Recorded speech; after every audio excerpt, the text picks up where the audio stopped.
I'm going to briefly go over how we would use virtualization tools, specifically VirtualBox, to create, basically extend the functionality of whatever computer we have as our base computer to let us run different operating systems which may provide different programs, etc., that we want to use. Is also a way of creating um, safe environments for you to explore different computing options or software options without worrying about putting your main computer at risk. If something goes wrong with a virtual machine, you can just delete it.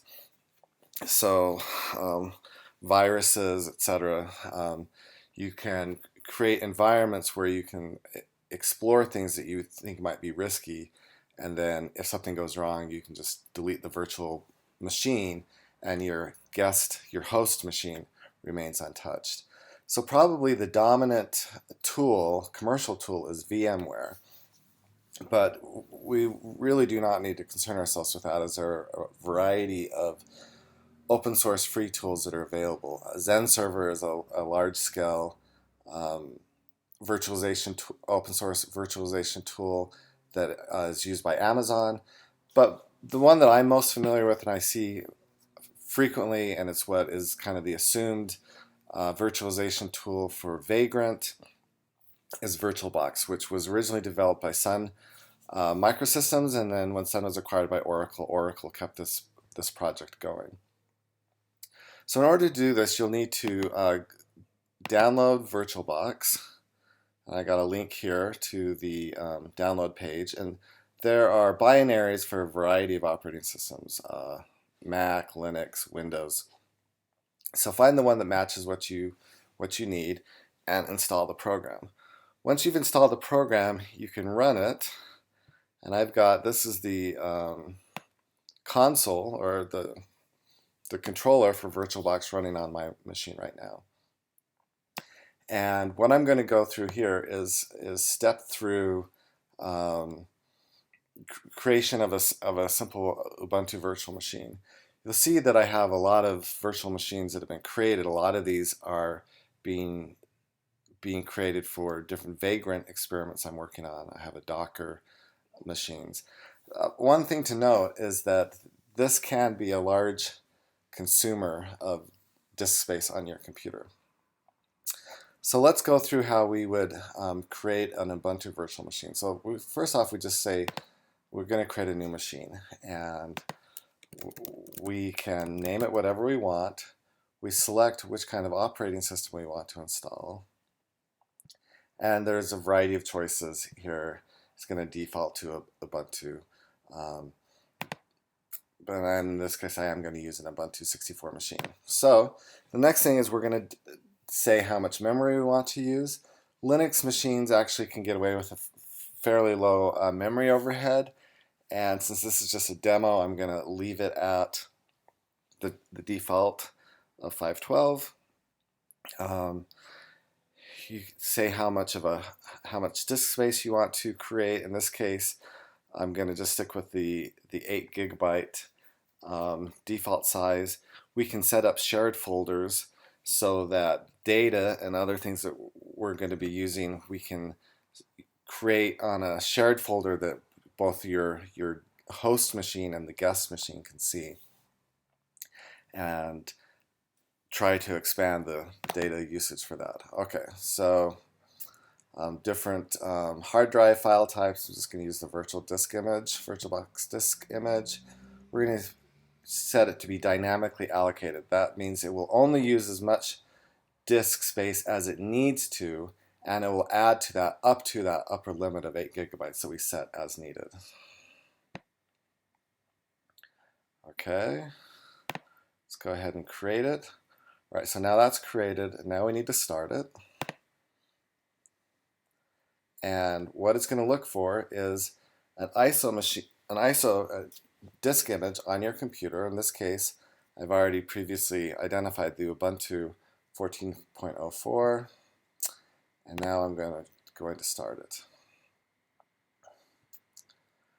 Okay, so now at this point, this just looks like an Ubuntu install that would be going on on any computer system that you'd be installing.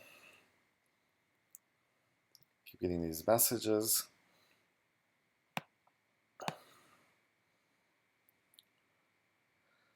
So there's a variety of things down here. This is our USB controller. This tells us about our network adapter. That's the ISO image. This grayed out icon is for our shared folders.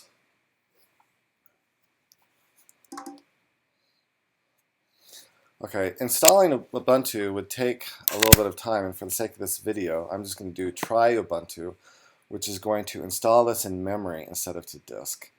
And so this is going to be much shorter, but when you're actually creating your virtual machine, you want to make sure that you do the install, not the try. Okay, so I'm going to click on try Ubuntu.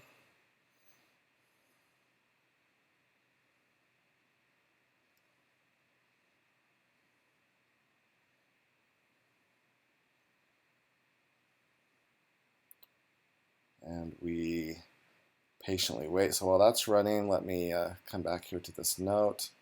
Okay, so you can specify how much memory you want to consume.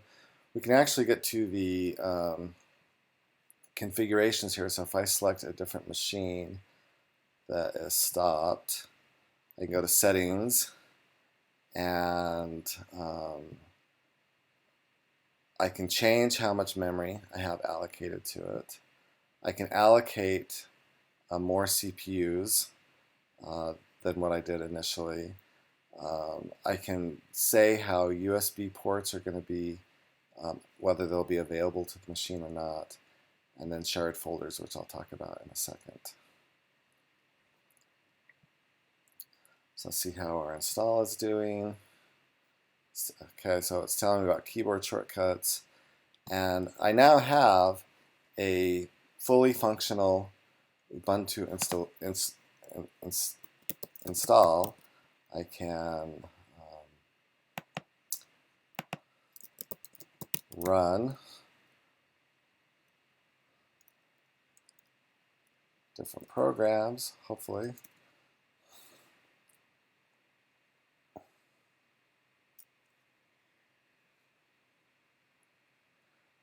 This is my network setting.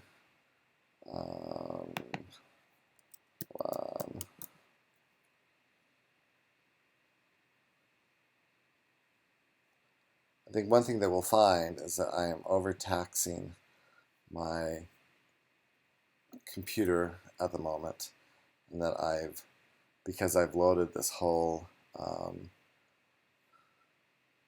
machine into memory, I've kind of stressed my computer out. The one thing that I wanted to kind of demonstrate, so I have a web browser, Firefox, I can get terminal, I'll have all the things that kind of normally come with Ubuntu installed. To really make this as useful as possible for me to be interacting with, I need to install guest editions. And let's see what happens if I do this. Because it's assumed I have a single disk drive, and that disk drive is currently being occupied by the Ubuntu install ISO disk. I had to inject it, and then I can install the guest edition. So the guest editions will allow me to have shared folders where I can read and write from both my guest, which is my virtual machine that I just built, and the host, which is my Mac computer. It will also allow me to create resizable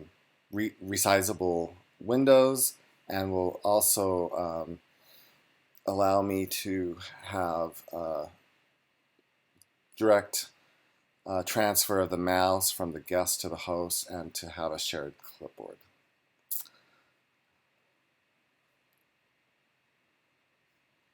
Let's see if I can get this anywhere. I have a hard time getting this to